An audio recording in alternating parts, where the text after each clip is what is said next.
Сағынышпен еске алу.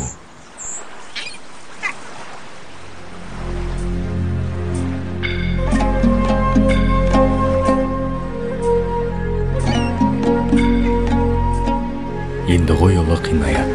15 мамыр 1928, 27 желтоқсан 2003. Қайдар қызы Назира, руы Шоға. 5 мамыр 1928, 11 қыркүйек 2024. Қинаят ұлы Қосман, руы Арғын. 17 қазан 1956, 7 қазан 2024.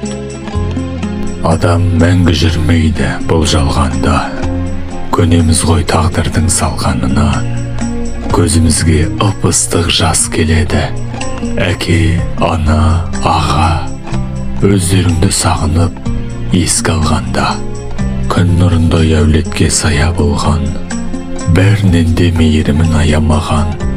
Жәннатта жаның болсын, рухым биік, өздеріңдей қайда бізге ардақты жан.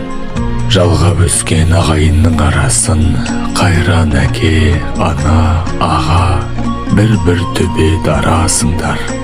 Аман болсын ұрпақтарың, мәңгі есте қаласыңдар.